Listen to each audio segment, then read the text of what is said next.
Ukraine जंग अब पूरी तरह से बदल चुकी है। अब ये युद्ध सिर्फ जेलेंस्की का युद्ध नहीं रह गया, बल्कि ये पूरे यूरोप और नाटो देशों का युद्ध बन गया है।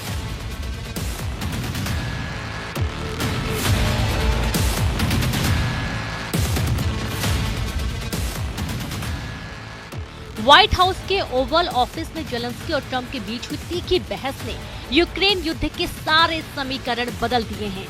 लंदन में राष्ट्रपति जेलेंस्की का जिस तरह से ब्रिटिश पीएम कीर स्टारमर ने स्वागत किया, उसने अमेरिका और रूस को हैरान कर दिया है।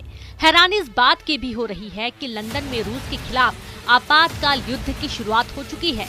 लगभग 12 यूरोपीय देश महज 36 घंटे के अंदर लंदन में वॉर प्लान बनाने में जुटे हुए हैं।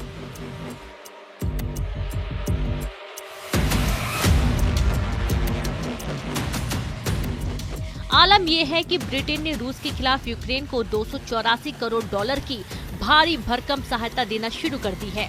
इधर पुतिन ने बहुत बड़ी जंग को देखते हुए यूक्रेन पर तेजी से हमले शुरू कर दिए हैं, क्योंकि वॉशिंगटन में हुई तीखी बहस के बाद से दुनिया भर में जेलेंस्की को हीरो और ट्रंप को विलन के रूप में दिखाया जा रहा है।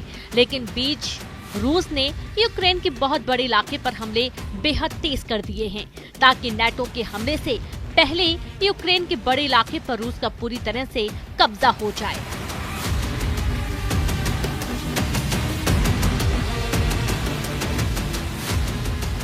हम आपको पूरी खबर बताएंगे कि लंदन पहुंचे जेलेंस्की का हीरो की तरह स्वागत क्यों किया गया और अमेरिका में ट्रंप और जेलेंस्की के बीच हुई तीखी बहस पर सबसे बड़ा खुलासा क्या हुआ है। लेकिन उससे पहले आप ये जान लीजिए कि यूक्रेन को रूस से बचाने के लिए यूक्रेन और रूस से सटे नाटो देशों के बॉर्डर पर क्या तैयारियां शुरू हो चुकी हैं। खुफिया खबरों में दावा किया गया है कि नाटो देश पोलैंड, एस्टोनिया, लातविया और लिथुआनिया की तरफ से रूस पर हमले की तैयारी शुरू हो चुकी है। यानी अब नाटो और यूरोपीय संघ के लाखों सैनिक रूस पर हमला कर सकते हैं। कुछ दावों के मुताबिक ब्रिटेन की राजधानी लंदन में आपातकाल युद्ध को जो तैयारियां चल रही हैं, वो सीधे सीधे तीसरे विश्व युद्ध के संकेत दे रही हैं। जरा देखिए, लंदन में यूक्रेन के राष्ट्रपति जेलेंस्की के सामने कौन कौन से यूरोपीय देश रूस से सीधी जंग को तैयार हो रहे हैं।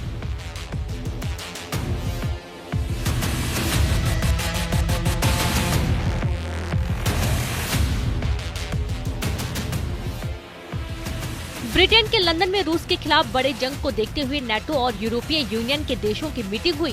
हैरानी की बात तो ये है कि राष्ट्रपति जेलेंस्की का यूक्रेन न तो नाटो का सदस्य है और न ही यूरोपीय यूनियन है, लेकिन उसके बावजूद ब्रिटेन ने जेलेंस्की को मीटिंग में शामिल किया है।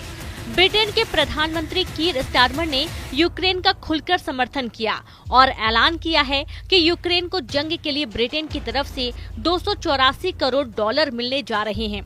कुछ खबरों के दावों के मुताबिक यूरोपियन यूनियन के 27 देशों में 12 यूरोपीय देश यूक्रेन युद्ध में शामिल होने के लिए तैयार हो चुके हैं। हम आपको बता दें कि नाटो के 32 देशों में यूरोपियन यूनियन के 27 देश भी शामिल हैं। उस लिहाज से नाटो की तरफ से भी 12 देश रूस से जंग को तैयार हो चुके हैं। यूक्रेन को भीषण युद्ध के लिए Germany, France, Spain, Canada, Netherland अरबों रुपए देने के साथ साथ अपनी सेना भी यूक्रेन भेजने वाले हैं, जबकि स्वीडन, पुर्तगाल, लिथुआनिया, लातविया यूक्रेन को हथियार और फाइटर जेट देने जा रहे हैं।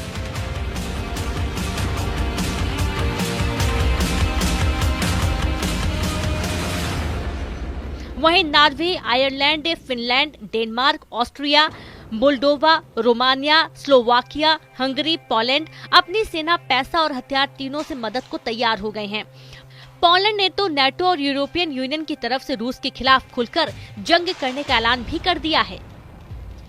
इन हालातों को देखकर साफ कहा जा सकता है कि यूक्रेन और यूरोप किसी भी कीमत पर युद्ध रोकना नहीं चाहते और न ही पुतिन के साथ युद्ध विराम को तैयार हैं।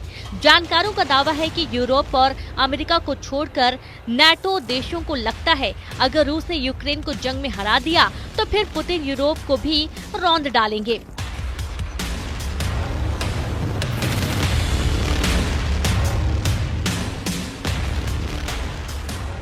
हालांकि राष्ट्रपति ट्रंप का साफ कहना है कि ऐसा संभव नहीं है। इसलिए जब राष्ट्रपति जेलेंस्की के साथ राष्ट्रपति ट्रंप की तीखी बहस हो रही थी, उस वक्त ट्रंप ने जेलेंस्की पर गुस्सा दिखाते हुए कहा था कि जेलेंस्की यूरोपीय देशों के साथ मिलकर तीसरे विश्व युद्ध का जुआ खेल रहे हैं। जेलेंस्की दुनिया को थर्ड वर्ल्ड वॉर में झोंकने की तैयारी कर रहे हैं।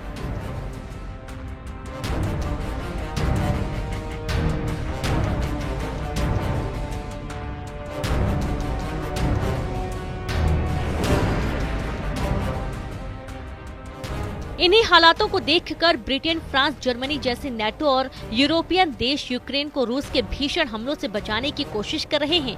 लेकिन कुछ नेटो और यूरोपीय देशों ने पुतिन का समर्थन भी शुरू कर दिया है। पुतिन के समर्थक नेटो देश हंगरी के प्रधानमंत्री विक्टर ओरबान ने तो साफ कह दिया है कि यूक्रेन को अब रूस से कोई बचा नहीं सकता।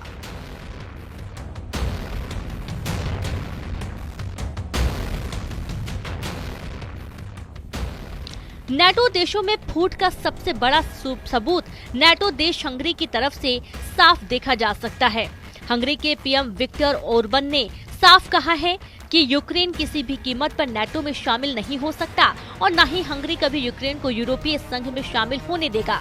पुतिन के समर्थक माने जाने वाले विक्टर ओरबान ने यहाँ तक कह दिया है कि राष्ट्रपति जेलेंस्की का यूक्रेन एक हारी जंग लड़ रहा है, जिसका अंत रूस के हाथों तय है।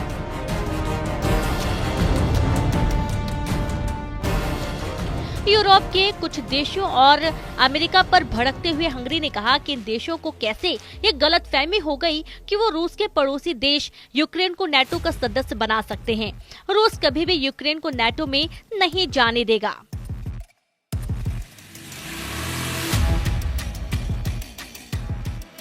युद्ध वास्तव में यूक्रेन के बारे में भी नहीं है, बल्कि यूक्रेन नामक क्षेत्र के बारे में है, जो अब तक नाटो और रूस के बीच एक बफर जोन, एक बफर राज्य रहा है, जिसे नाटो के तत्वाधान में रखा गया है।